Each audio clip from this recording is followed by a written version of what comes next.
स्याही का जादू भी होता है और वो जादू आज तक चल रहा है।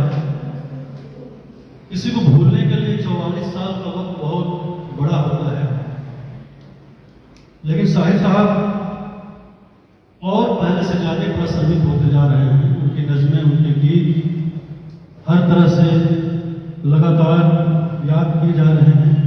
अभी जब जंग का माहौल था तो सारे सोशल मीडिया पे यही शेयर चल रहा था कि जंग चलती रहे तो बेहतर है।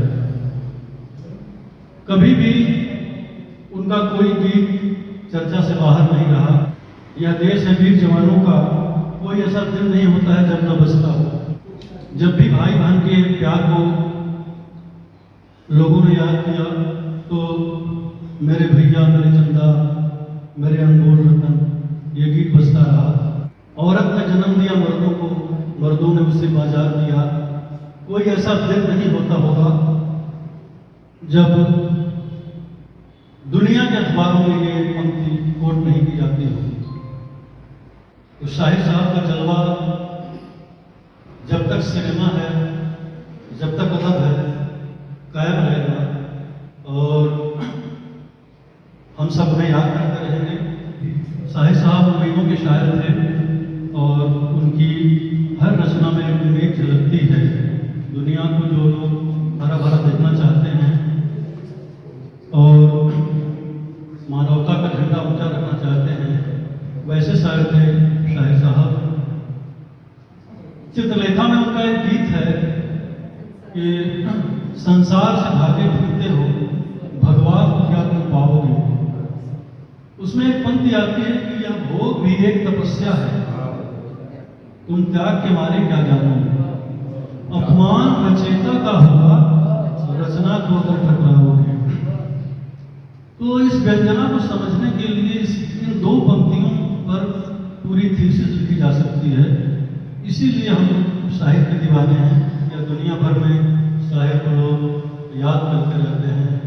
उनके अवदान को भूलना असंभव ही है। और उनके ज़माने का एक किस्सा है कि जब किसी ने तंज किया कि शाहिर साहब आप लिखते तो अच्छा हैं, लेकिन लता जी की आवाज़ न हो तो शायद वो बात नहीं बनेगी। और शाहिर ने 2 वर्षों तक एक रिकॉर्ड कायम किया। हर प्रोड्यूसर को कहा कि मैं इसी शर्त में लिखूंगा कि लता मेरा गीत नहीं गाएगी, जबकि लता उस जमाने की सबसे बड़ी गायिका थी। और लता के बिना भी उन्होंने हिट होकर दिखाया। एक नई आवाज़ कला से उन्होंने सुधा मल्होत्रा की और एक से एक हिट गीत दी। जिस एस.डी. बर्मन के साथ उन्होंने 18 फिल्में की, उनको एक झटके में उन्होंने छोड़ दिया सिर्फ इस बात पर कि उन्होंने कहा कि ये मेरी धुनी थी कि ये गीत तुम्हारे हिट हो जाते हैं और मैं किसी भी गीतकार को हिट बना सकता हूँ। तो 18 फिल्में करने के बाद भी शाहिर साहब ने कह दिया कि मैं एस.डी. बर्मन के साथ फिल्म नहीं करूँगा। और अपने से जूनियर संगीतकारों को लेके आए, रवि, जयदेव, खयाम, तमाम लोग। आपको पूरा किस्सा तो बताएंगे हसन कमाल साहब।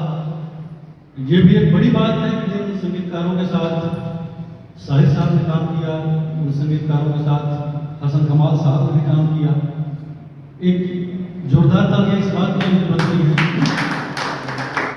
आप सबको अगर पता तो हो जाना चाहिए कि पहले रेडियो और विविध भारती पर गीतकार का नाम नहीं आता था। ये शाहिर साहब थे जिनकी वजह से रेडियो पर गीतकार का नाम आना शुरू हुआ। तो कितनी बड़ी बात थी कि उन्होंने इस एक मुद्दे को लेकर अपना सारा काम धाम छोड़ करके और दिल्ली की कई बार यात्राएं की और महानिदेशक से मनवाया कि नहीं, गीतकार सबसे अहम होता है और उसका कंट्रीब्यूशन इतना बड़ा होता है कि उसका नाम आना ही चाहिए। तो शाहिर साहब की उस बिल्डिंग जिसमें वो बरसों बरस रहे और जिस पर उन लोगों का कब्जा था जो कभी उसमें किराएदार थे, किराएदार के रूप में किराया तो शाहिर साहब मुझे नहीं लगता कि लेते रहे होंगे, उन्होंने बसा दिया था। मेंटेनेंस है जो भी। एक सज्जन ने मुझे हंसते हुए कहा कि साहिर साहब 30 सालों तक रहे मुंबई में फिल्म इंडस्ट्री में, मात्र 800 गाने, 800 भी पूरे नहीं हैं। कारण उसका ये था कि वो बहुत हाईएस्ट पेड राइटर थे, तो जो छोटे प्रोड्यूसर थे वो आसपास मंडराते रहते थे और उन्होंने इसलिए अपने अगल बगल बहुत सारे लोगों को बसा लिया था कि उनसे कोई खतरा हो तो ये लोग निपट लगे उनसे। ये सच भी हो सकता है और मजाक भी हो सकता है, लेकिन जो परछाइयाँ बिल्डिंग है उसमें कुल 9 या 10 फ्लैट हैं, उसमें 2 में शायद वो खुद रहते थे और बाकी में दूसरे लोग जो हैं। तो ये हम सबका कर्तव्य बनता है कि साथ साथ वो उस बिल्डिंग को जो है स्मारक घोषित कराया जाए और ताकि सारी दुनिया से जो साहिर साहब के चाहने वाले हैं वो वहाँ आएँ और उनकी तस्वीरें, उनकी किताबें, या अभी जैसा कि विजय गिला साहब बता रहे हैं किसी उनके चाहने वाले ने खरीद के रखा है। ताजमहल नज्म हमारी नीता वाजपेयी जी पढ़ने वाली, तो वो पढ़ेंगी। 2 बातें मैं बता दूं ताजमहल के बारे में कि ताजमहल वो पहली नज्म थी जिससे साहिर को सबसे ज़्यादा शोहरत मिली, और वो कोई 25 साल की उम्र में उन्होंने लिख ली थी। और वो नज्म जिसको तमाम तरक्की पसंदों ने बहुत क्रिटिसाइज किया, राही मासूम रजा और कैफी साहब, सरदार जाफरी, इन लोगों ने कहा कि क्या ताजमहल इतनी बड़ी अलामत है दुनिया की और तुम क्या बदनाम कर रहे हो। अभी 2-3 विशेषांक आए हैं साहिर पे, उसमें ये सारा जिक्र है। इन लोगों ने कहा कि भाई ये ताजमहल को तुम बदनाम कर रहे हो, लेकिन ताजमहल को जिस नजरिए से देखा साहिर ने और वो जो चर्चा मिली उस नस्ल को, आज तक उसको लोग दोहराते हैं। साहिर साहब का नाम जब भी आता है तो उनके साथ अमृता प्रीतम का नाम जुड़ ही जाता है। साहिर साहब ने तो कभी कुछ अपनी तरफ से नहीं कहा, लेकिन अमृता प्रीतम ने रसीदी टिकट में बहुत विस्तार से जिक्र किया था कि उनके साहिर के लिए क्या एहसासात थे। और साहिर साहब का नाम कई लोगों से जुड़ा, हम उसकी तह में नहीं जाएंगे, लेकिन साहिर के बारे में जो अमृता प्रीतम ने 2 पेज का एक आर्टिकल लिखा और बनने के बाद वो प्रज्ञा मिश्रा जी पढ़ेंगी और एक नज्म उनकी सुनाएंगी। साहिर साहब जितने बड़े शायर थे, बाद में उनके अगल बगल रहने वालों का कहना है कि जबान दराजी भी उनकी बहुत ज़्यादा हो गई। आप सोच नहीं सकते, आज कोई प्रोड्यूसर सोच नहीं सकता, गीतकार सोच नहीं सकता कि वो प्रोड्यूसर कुछ बोल सकता है, लेकिन वो साहिर ही थे कि चोपड़ा साहब को कुछ भी बोल देते थे और चोपड़ा साहब सुन लेते थे। उसका कारण यही था कि उनके गीतों की अहमियत लोगों को पता थी। जब मुंबई में आए साहिर साहब, अजीब अजीब दुर्घटनाएं उनके साथ हुई।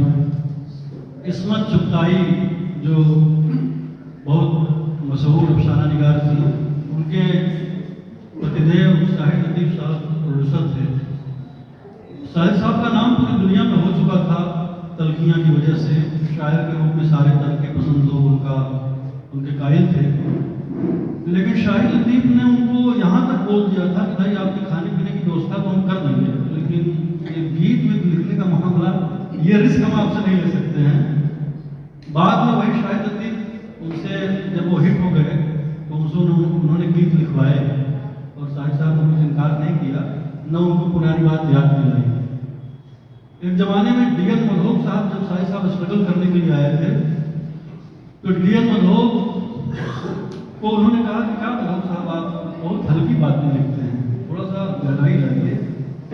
तो उन्होंने तंज किया कि मैं गीत चाहे जितना हल्का लिखता हूँ, मेरा पासबुक बहुत भारी है। शाहिद साहब को ये बात चुभ गई और जब वो सफल हो गए तो उन्होंने मधोक साहब को कहा कि मधोक साहब किसी दिन आइए, जरा पासबुक मिला लीजिए। ये जलवा था शाहिद साहब का कि 30 साल में लगभग 800 गीत, और तमाम लोगों ने 30 साल में कौन कौन से रिकॉर्ड बना लिए हैं।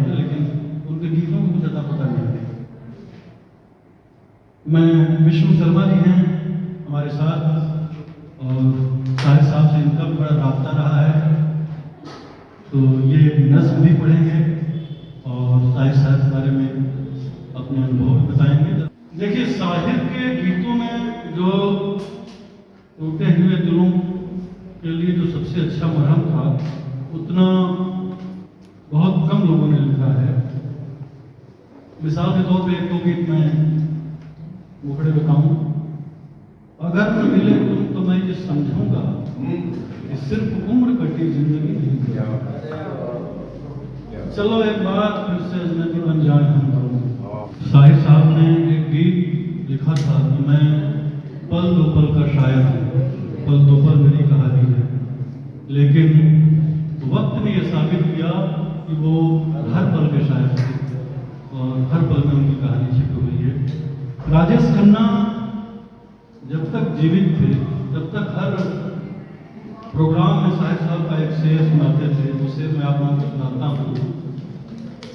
इज्जतें, शोहरतें, चाहतें, उल्फतें, कोई भी चीज दुनिया में रहती नहीं। आज मैं हूँ जहां कल कोई और था, ये भी एक दौर है, वो भी एक दौर है। और वाकई उनकी जिंदगी से इतना मैच खाता था कि लोग बड़ी जोरदार तालियां बजाते थे। एक वाकया मैं बताना चाहूँगा कि दिल्ली में गालिब की बरसी बनाई गई और उसमें साहिर साहब गए। इंदिरा गांधी के सामने उन्होंने जो 4 लाइनें पढ़ी तो पूरी दुनिया में तहलका मच गया। वो लाइनें थी कि जिस अहद सियासत ने ये जिंदा जवां कुचली, जिस अहद सियासत ने ये जिंदा जवां कुचली, उस अहद सियासत को मरहूम का गम क्यों हो। गालिब जिसे कहते हैं उर्दू का ही शायर था, उर्दू पे सितम करके गालिब का गम क्यों। मुझे सिर्फ एक ही क्वेश्चन पूछना है। हाँ बताएं। इन सब से मैं पूछ सकती हूँ? वहीं से पूछिए।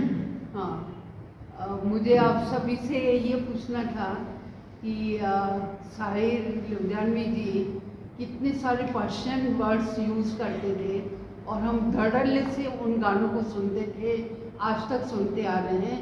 आपने जैसे कहा कि नेक्स्ट जनरेशन का मेरे बच्चों को भी इनके गाने बहुत अच्छे लगते हैं, स्पेशली वो गाना इतना ही उपकार समझ ले जितना साथ निभा दे। तो केदार शर्मा जी जब ये चित्र लिखा मूवी बना रहे थे तब ये चैलेंज था कि वो हिंदी में, प्योर हिंदी में गाना कैसे लिख सकते हैं। ये एक सरप्राइजिंग बात है। मैं आप लोगों से पूछना चाहूँगी कि जहाँ वो पर्शियन वर्ड्स यूज़ करते थे वहाँ उन्होंने शुद्ध हिंदी में गाने लिखे और कितने अच्छे अच्छे भजन भी लिखे थे। तो आप कुछ इस बारे में कहना हसन कमाल साहब जवाब दे दीजिए।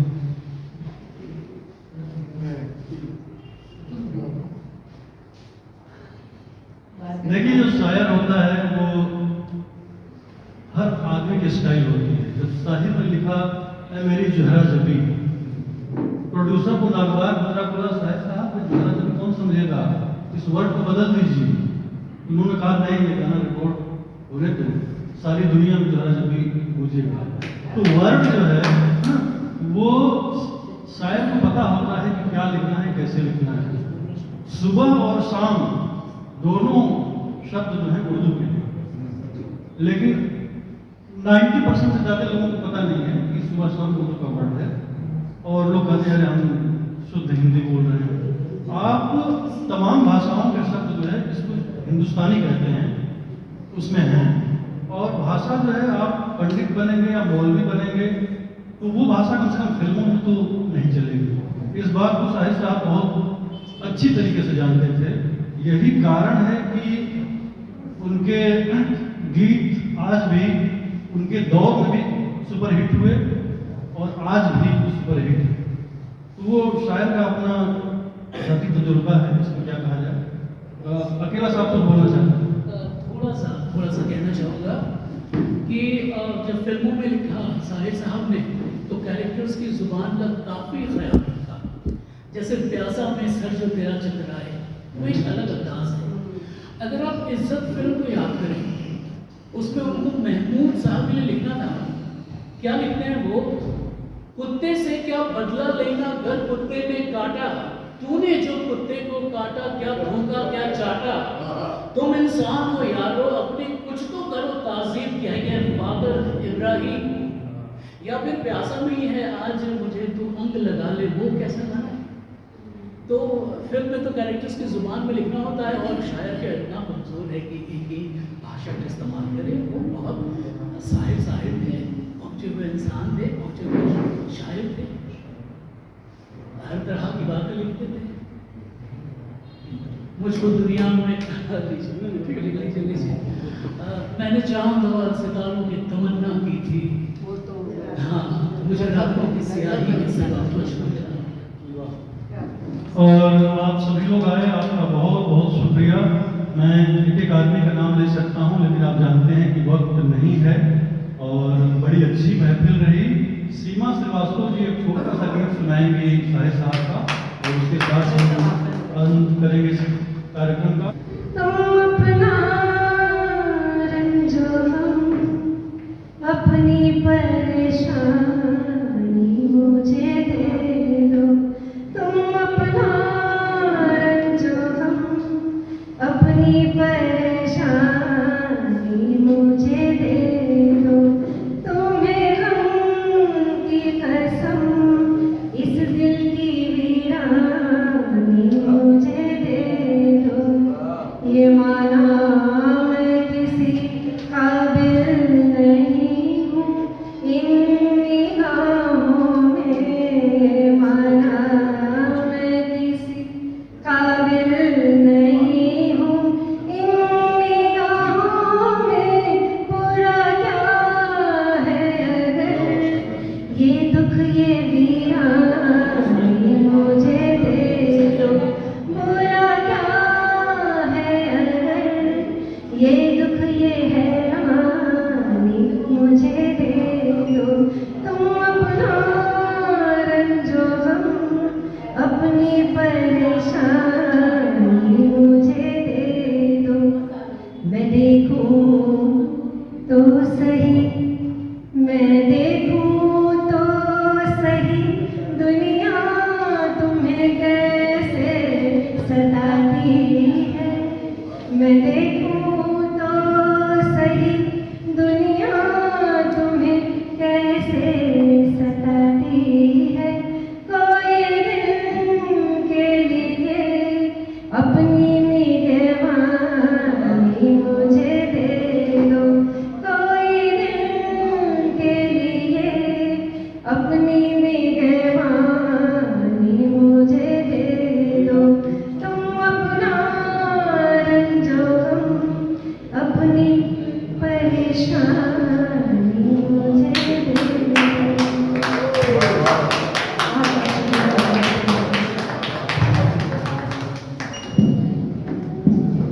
बेहद शुक्रिया आप लोगों का।